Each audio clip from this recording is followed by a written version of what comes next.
اب رزق کی تقسیم ہو رہی ہے، پورا سال کچھ لوگ بے برکتی کی شکایت کرتے رہے، ہماری روزی بند ہے، دکان بند ہے، تجارت بند ہے۔ ایک بات یاد رکھو، جتنا تمہارے مقدر میں لکھا جائے گا اتنا مل کے رہے گا، چاہے تم 1000 لوگوں کو بولو یا 1 کو بولو یا 70 کو بولو، جتنا ملنا ہے وہ آج بٹ گیا، تو کیوں دوسروں کو بول کر مطلب ہے؟ آپ کو ایسا لگتا ہے 4 لوگوں کو بولوں گا تو میرا رزق بڑھ جائے گا؟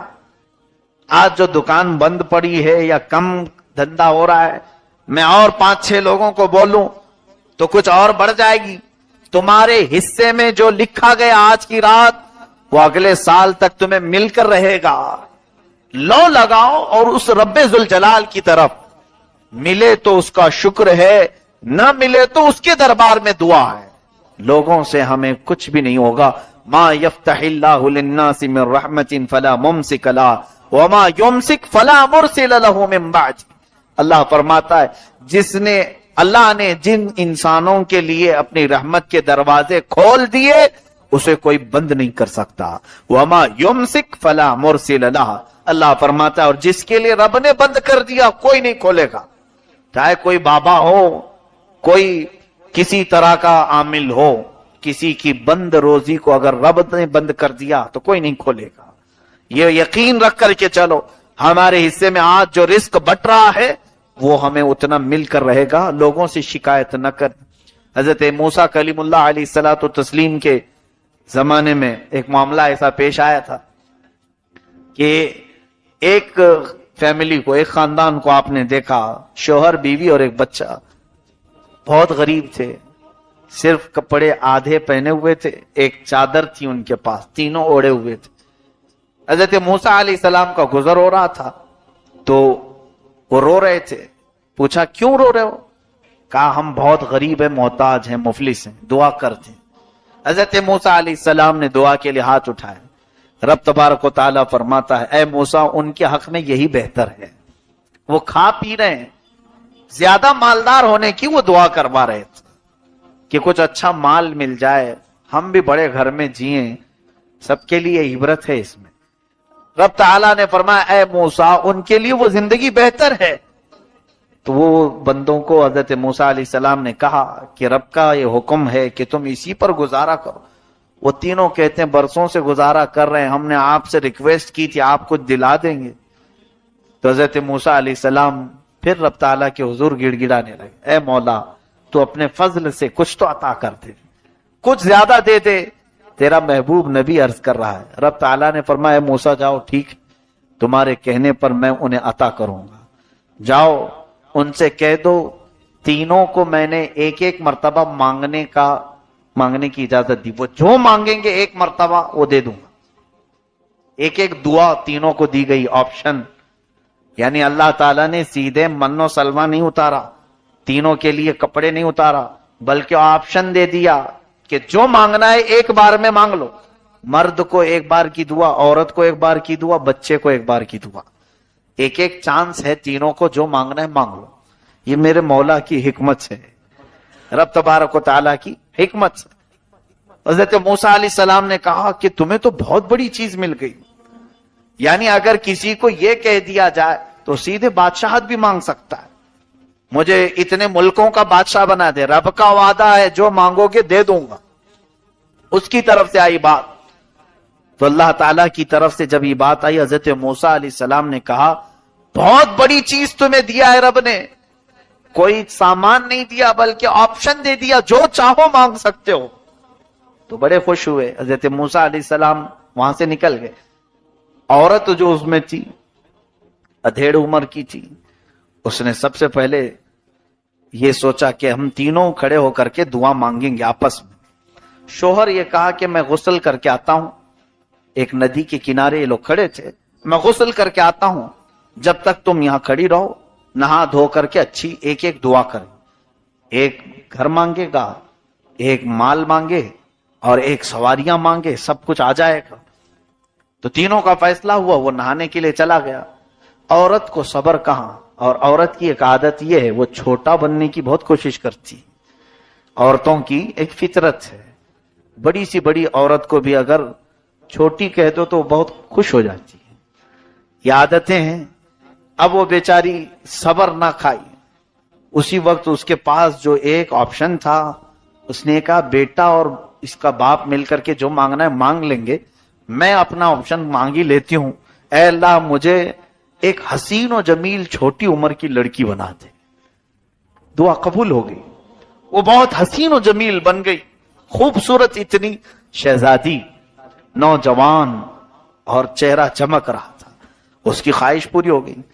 بے صبراپن ہوتا ہے جب مل جائے تو مانگ لیا اس نے.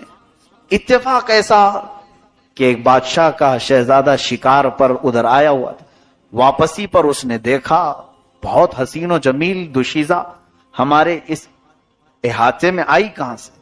اس نے زبردستی اس خاتون کو اٹھوا لیا. وہ حالانکہ بھاگنے کا ارادہ نہیں کی, اپنے شوہر کے ساتھ رہنا تھا اسے, لیکن شہزادے کی بری نظر کی شکار ہو گئی. سپاہیوں نے اس خاتون کو اٹھایا زبردستی. بہت خوبصورت لڑکی بنی تھی, اپنی دعا سے مانگ لیا تھا. تو شہزادے نے اسے گھوڑے کے پیچھے باندھ دیا اور اپنے محل کی طرف لے چلا. ادھر بیچارہ شوہر نہا کر کے واپس آیا. پوچھا بیٹے سے اماں کہاں گئی؟ کہا وہ اس نے دعا کر لی تھی خوبصورت بن جاؤں, وہ بن گئی. اور ایک کوئی بادشاہ کا ہموار, کوئی اس کا کوئی سپاہی رہا ہوگا, شہزادہ رہا ہوگا, وہ اماں کو اٹھا کے لے گیا ہے. اس کو بڑا غصہ ہے. اس نے دھوکہ کیا میرے ساتھ. میری بیوی ہو کر وفادار ہونا چاہیے تھا اسے. خوبصورت کیا بن گئی, یہ بادشاہ کے ساتھ چلی گئی. تو اس نے آؤ دیکھا نہ تاؤ, اپنے پاس جو تھا آپشن ایک دعا کا, غصے میں آ کر کے اس نے کہا مجھے مولا تو نے جو دعا کا ایک آپشن دیا, میں اس آپشن میں یہ کہتا ہوں کہ اسے خنزیر کا بچہ بنا دے. اس عورت, میری بیوی کو خنزیر کا منہ دے دے بس, اور کچھ نہیں مانگنا ہے مجھے. غصہ اتنا تھا. اس کی بھی دعا قبول ہو گئی, کیونکہ رب تعالیٰ کی طرف سے حکم یہ ہوا تھا کہ ایک بار مانگو, جو بھی ہے وہ مل جائے. اور اس نے جیسے مانگا, وہ خاتون ابھی محل پہنچی نہیں تھی, شہزادے کے پیچھے جو بیٹھی تھی اس کا چہرہ خنزیر کا ہو گیا. غلیظ جانور کا چہرہ اور جسم بھونڈا. وہ بات چیت تو کر رہی ہے لیکن جانور کی شکل ہے. تو جیسے ہی وہ محل کے قریب پہنچے تو چھوٹے چھوٹے بچے سب مذاق اڑانے لگے. آج شہزادے صاحب نیا شکار لے کے آئے, یہ پتہ نہیں کیسا شکار ہے. شکل نیچے کی انسان کی, اوپر کا چہرہ خنزیر کا ہے. تو بعد میں اس کو دیکھ کر بڑا افسوس ہوا کہ یہ کیسے ہو گیا.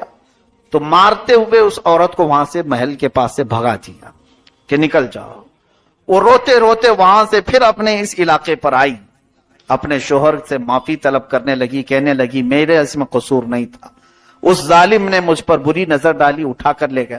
شوہر نے بہرحال معاف کر دیا, ٹھیک ہے بھٹکا ہوا جو بھی واپس آ جائے معاف کرنا چاہیے, میری بیوی. اب کیا ہے, بچے کے پاس ایک دعا کا آپشن تھا. اس سے کہا کہ بیٹا آپ کچھ اور نہ مانگو, اتنا کہو اماں جیسے پہلے تھی ویسے ہو جائے. اس نے مانگ لیا, اے اللہ میری ماں پہلے جیسے شکل میں تھی ویسی بنا دے. اللہ نے اس کی دعا بھی قبول کر لی, اس کی ماں صحیح ہو گئی. اب وہ جیسے تھے ویسے ہی رہ گئے. حضرت موسیٰ علیہ السلام کا گزر واپس پھر وہاں سے ہوا. حضرت موسیٰ نے پوچھا کیا کیا مانگا تم لوگوں نے؟ محل مانگا ہوگا, سواری مانگی. کہا نہیں, کہاں مانگتے, بے صبر پن نے یہ خوبصورت بننے کے چکر میں چلی گئی اور میں نے بددعا کر دیا اسی پر, وہ بھی قبول ہوئی. بعد میں پھر صحیح کرنے کے لیے بچے کی دعا کام آئی. حضرت موسیٰ علیہ السلام سے رب نے فرمایا اے موسیٰ, کیا میں نے تم سے یہ نہیں کہا تھا کہ یہ جتنا ان کے حق میں ہے اتنا ہی بہتر ہے. رب تعالیٰ نے جن کے لیے جو مقدر رکھا ہے گھوم پھر کر کے وہیں آؤ گے. کچھ لوگ راتوں رات کروڑ پتی بننے کے ایسے ہی خواب دیکھتے ہیں کہ ایسے ہی ابھی میں یہاں سے نکلا ہوں ابھی کروڑ پتی بن جاؤں گا, پھر وہ کب روڑ پتی بنتا ہے یہ بھی نہیں معلوم ہوتا. اسی لیے ان تمام معاملات میں اللہ تبارک و تعالیٰ کے رزاق ہونے پر یقین رکھو. بس ہمارے مقدر میں اس نے جو دیا ہے اس میں حرص و طمع اور لالچ, دو چیزوں کی عادت ڈالیں. پہلی چیز جو ملا ہے اس پر شکر کرنا, اور اگر کسی چیز کی کمی ہے تو بندوں سے شکایت نہیں، رب کی بارگاہ میں دعا کرو۔ یہ دو عادتیں کسی انسان کے اندر آ جائے تو پھر دیکھیں رب تعالیٰ اسے کبھی کسی کے سامنے ہاتھ پھیلانے کی نوبت نہیں لائے، کبھی کسی کے سامنے، مخلوق کے سامنے تم ہاتھ نہیں پھیلاؤ گے، کیونکہ جو تمہاری تکلیف ہے تمہیں عرض کرنا ہے مولا سے، اور جو مل گیا ہے اس کا شکر بجا لانا۔ یہ دونوں عادتیں ختم ہو گئیں۔ جس کے پاس آیا وہ کبھی شکر بجا نہیں لاتا۔ آج مجھے بتاؤ، میتوں پر قرآن پڑھنے والے، اپنے گھروں میں تیجا 40ویں کے بعد پھر اپنے مردوں کو بھول جانے والے، موسم پر قرآن پڑھنے والے، وہ بھی غموں کے، کب اپنی شادیوں میں قرآن پڑھاتے ہو؟ اپنے ولیموں میں کب قرآن پڑھاتے ہو؟ منگنی کی محفلوں میں کب قرآن خوانی ہوتی ہے؟ نہیں ہوتی ہے۔ اگر ہم کہیں کہ کیوں نہیں ہوئی قرآن خوانی تو تمہارا سوال یہ ہوگا کوئی غم کی محفل تھوڑی نہ، خوشی کی محفل۔ معاذ اللہ رب العالمین، یعنی خوشی کی محفل میں رب کو یاد نہ کرو، جب کسی کی موت ہو تب رب کو یاد کرو، وہ بھی ایک مدت کے لیے، بس 40 دن کے بعد پھر ختم کرو۔ یہ زندگی گزارنے کا طریقہ ہے تو پھر تمہارے اندر رزق کی برکت کہاں سے آئے گی؟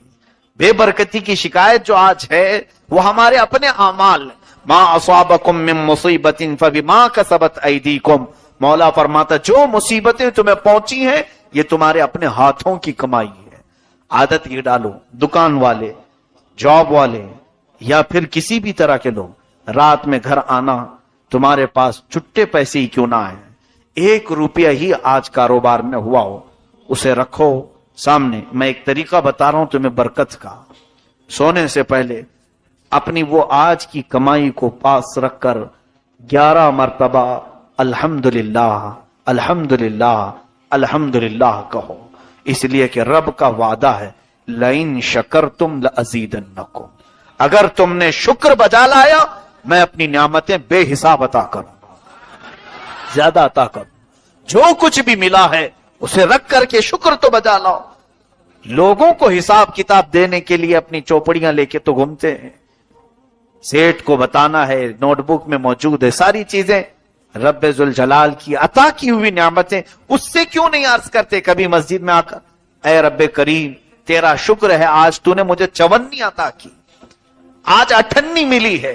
نہیں، منہ پسور کر کے لوگوں سے بھاگتے ہیں، کچھ بھی نہیں ملا، ہائے ہائے دکان میں سب مندہ پڑا ہوا ہے۔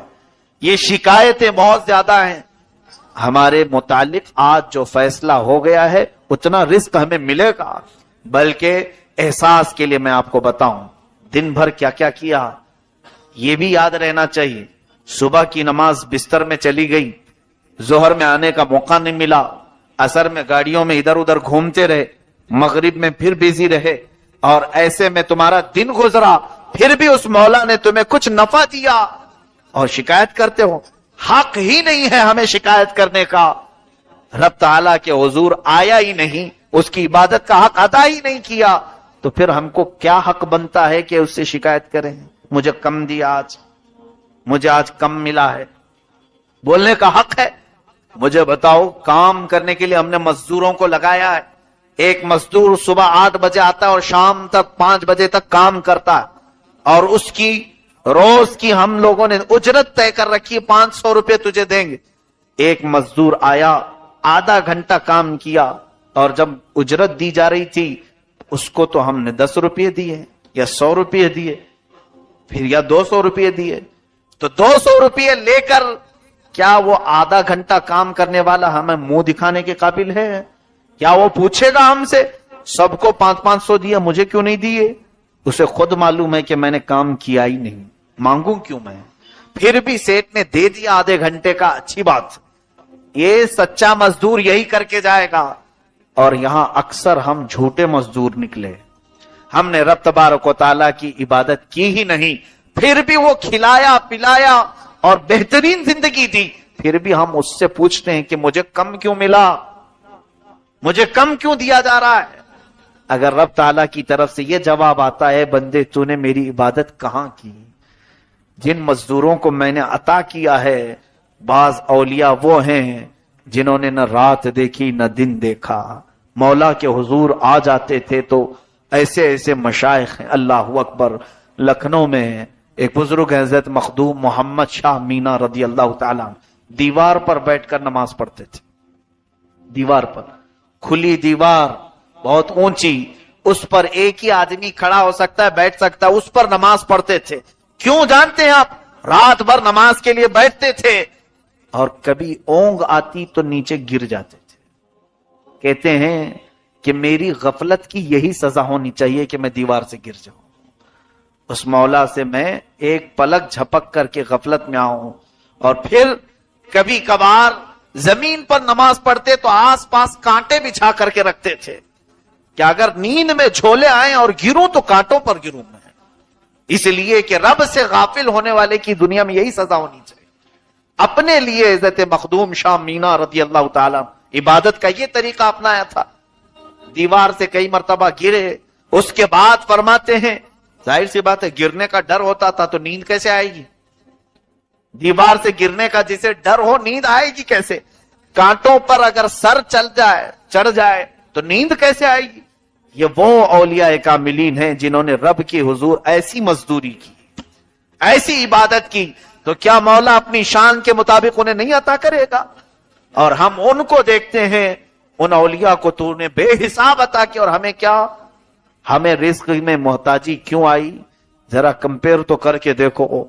وہ رات کی عبادتوں کے لیے اتنا اہتمام کرتے تھے, دیوار پر بیٹھ کر آس پاس کانٹے بچھا کر کہ گروں تو میں کانٹوں پہ گروں. اور یہاں ہماری تو فرض غائب ہے, ہمارے فرائض غائب ہیں, تو کیا ہمارا حق بنتا ہے؟ میں تو یہ کہتا ہوں کہ اگر وہ عدل کرنے پر آئے تو ہمیں وہ سال بھر بھی بھوکا رکھ سکتا ہے. سزا کے طور پر رب تبارک و تعالی ہماری اگر سانس بند کر دے کہ میری مفت میں تم ہوائیں استعمال کر رہے ہو, نماز نہیں پڑھتے, میں ہوائیں روک دوں گا, کیا کرو گے؟ کہاں سے لاؤ گے؟ اس کی ہوائیں ہیں, اس کی زمین ہے, اس کا آسمان, اس کی کائنات ہے. ہم اس کی تمام چیزیں مفت میں استعمال کرتے ہیں. میرے عزیزو, رب ذوالجلال کی ذات پر یقین اور توکل ایسا ہو کہ رزق کے معاملے میں خاص طور پر میں آج عرض کر رہا ہوں, یہ شکایتیں بند کرو. اور رہی بات حلال کمانے کی, اس میں بعض لوگ یہ سوچ کر کے بیٹھے ہیں یہ میرے لائق راستہ نہیں, یہ میرے لائق راستہ نہیں. ہر ایک نے اپنا اپنا بنا کر کے رکھا ہے, میرے اسٹیٹس کے مطابق نہیں ہے, میرا اسٹینڈرڈ نہیں ہے. حلال کمائی, اگر ٹھیلے پر کھڑا ہو کر کے دن بھر کوئی اپنی روزی کماتا ہو تو وہ بھی افضل عبادت ہے. اس میں کہیں پر بھی شرمندگی کا احساس ہرگز نہیں آنا چاہیے. تجارت حلال ہو, سچ بول کر تجارت کرتا ہو, چاہے وہ کسی بھی چیز کی کرتا ہو, بس یہ کہ حرام کاری نہ کرتا ہو, وہ افضل عبادت میں ہے. فرمایا گیا نمازوں کے بعد سب سے افضل عبادت حلال روزی تلاش کرنا, حلال رزق کی تلاش کرنا.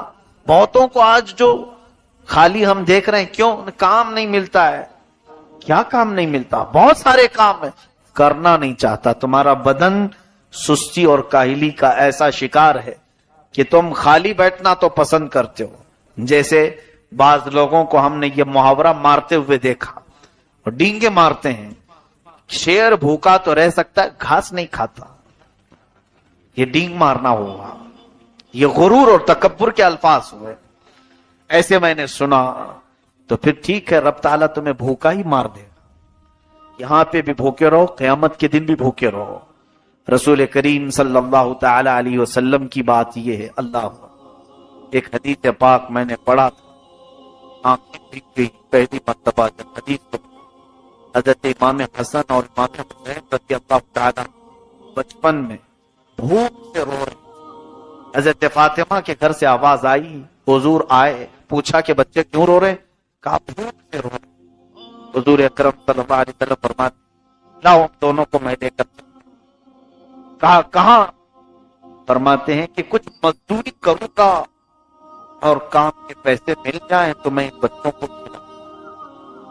مختار کل ہیں, کائنات کے آقا و مولا, صرف ہاتھ اٹھا دیں تو رب جنت سے کھانے اتارے.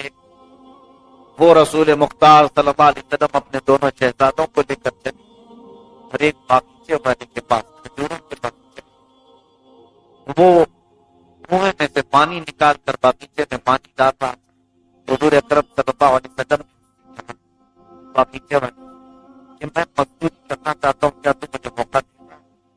اس نے کہا ٹھیک ہے، میرے پاس آپ ایک بکیٹ پانی نکال کر کے ڈالو گے تو 2 ایک بکیٹ، ایک ڈول پانی کنویں سے کھینچ کے نکالو تو 2 کھجوریں. رسول کریم صلی اللہ علیہ وسلم نے منظور پر ڈول کو رسی باندھ کر حضور یہ ہے اجرت پر کام کر. حضور نے ڈول کو کنویں میں پھینکا اور نکالا اور ایک گھڑا پانی، ایک مٹکا پانی باغیچے میں بہایا. اس نے 2 کھجوریں لائی، 2 یا 4 کھجوریں دی. دوسرا ڈالا، پھر 4 کھجوریں دی. امام حسن کو کھلایا، امام حسین کو کھلایا. فرماتے ہیں شہزادے بیٹے یہ حلال کی کمائی ہے، یہ حلال کی کمائی ہے، کھاؤ. اور تیسرا ڈول حضور نے ڈالا تو رسی ٹوٹ گئی، ڈول اندر چلا گیا. تو وہ دیہاتی باغیچے کا مالک جو تھا وہ غصے میں آیا اور اس نے حضور کے چہرے پر مار دیا. میرے آقا صلی اللہ علیہ وسلم نے جواب میں کچھ نہیں کہا. فرمایا کہ مجھے اندازہ نہیں تھا رسی ٹوٹ کر گر گئی. حضور اکرم صلی اللہ علیہ وسلم نے اس سے کہا، اس نے ہاتھ اٹھایا نبی کونین صلی اللہ علیہ وسلم پر. یہ نبی کونین صلی اللہ علیہ وسلم نے پوری امت کو درس دیا. تم بیٹھ کر کے کھانا چاہتے ہو، اپنے گھر میں عیاشی کر کے کھانا چاہتے ہو، اور دونوں عالم کا مالک و مختار رسول ڈول کو کنویں میں ڈال کر اس کی بھی کمائی کھانے کو پسند فرمائے. حضور اکرم صلی اللہ علیہ وسلم پر جب اس نے ہاتھ لگایا، نبی کونین صلی اللہ علیہ وسلم نے جواب میں کچھ نہیں کہا. دونوں شہزادوں کو اٹھائے، 6 کھجوریں لے کر اپنے گھر واپس آئے. یہ مزدوری ہے. جب واپس آئے تو حدیث پاک پوری پڑھو، سنو. اس دیہاتی کو اچانک کچھ ایسی بات محسوس ہونے لگی. چہرے کی چمک ہی بتاتی تھی کہ کوئی عام آدمی نہیں ہے. حضور کے جانے کے بعد لوگوں کی چہل پہل شروع ہوئی. اس نے سن تو رکھا تھا کہ نبی کونین صلی اللہ علیہ وسلم مدینے میں دیکھا نہیں تھا کبھی. اس نے لوگوں سے پوچھا، ارے ذرا بتاؤ تو صحیح، آج میرے باغیچے میں ایک مزدور آیا تھا، میں نے اس کو ہاتھ مار دیا ہے. مجھے ایسا لگتا ہے کہیں وہ محمد تو نہیں ہے، محمد تو نہیں ہے. لوگوں سے پوچھا، لوگوں نے پوچھا بتا تو صحیح کیسے دکھتے تھے وہ. اس نے کہا بڑی بڑی آنکھیں ہیں، زلفیں گھنی ہیں، چہرے پر چاند کی جیسی چمک ہے، جسم میں خوشبو آ رہی تھی. عام مزدور میں ایسا ہوتا نہیں. کپڑے پر پیون تو تھے لیکن چمک پیدا ہو رہی تھی. تو لوگوں نے کہا ہاں کوئی اور نہیں، تیرے باغیچے میں محمد ہی آئے تھے. رسول پاک صلی اللہ علیہ وسلم کی بات سنا تو اب وہ دیہاتی جو باغیچے کا مالک تھا بے اختیار رونے لگا. ہائے افسوس مجھ سے کیا ہو گیا، کیا ہو گیا. وہ ایمان والا نہیں تھا. پہلی بات یہ سن، یہ قلیوبی نے لکھا ہے اس حدیث کو پورا. وہ شام کے وقت رسول کریم صلی اللہ علیہ وسلم کے دربار میں حاضر ہوا. حضرت ابو بکر صدیق سے پوچھا محمد کہاں رہتے ہیں. وہ لے کر حجرے کے پاس آئے. اس کے ہاتھ چادر میں لپٹا ہوا خون میں تر تھا. اللہ کے نبی صلی اللہ علیہ وسلم کا دروازہ کھٹکھٹایا. حضور باہر آئے. آتے ہی اس نے پہچانا اور کہا کہ آج آپ میرے باغیچے میں آئے تھے، بتایا کیوں نہیں کہ آپ محمد تھے. حضور پاک صلی اللہ علیہ وسلم فرماتے ہیں کس لیے بتاؤں، میں تو حلال کمائی کے لیے آیا تھا، میں تو حلال مزدوری کے لیے آیا تھا، میں کس لیے بتاؤں. اچھا اب یہ تو بتا یہ تیرے ہاتھ پر خون کیسا. تو اس نے چادر ہٹا کر کے دکھائی. کہا کہ میں نے اس ہاتھ کو کاٹ دیا ہے. اب یہ ہاتھ مجھے چاہیے ہی نہیں جو محمد پر اٹھا تھا. وہ محبت کرنے والے لوگوں میں سے تھے. اس نے اپنے ہاتھ کو جڑ سے کاٹ دیا تھا اور لے کر کے حضور کے پاس آیا تھا. کہا کیا میرے اس گناہ کی مغفرت ہو سکتی ہے. اللہ کے نبی صلی اللہ علیہ وسلم نے اس کا ہاتھ اٹھایا، اس کے مونڈے پر لگایا، اپنا لعاب پاک لگایا. فرماتے ہیں جیسا تھا ویسا ہو گیا. کہا جا ایمان لا، اللہ تیری مغفرت فرمائے گا. یہ میرے آقا کے کردار تمہارے سامنے رکھتا ہوں.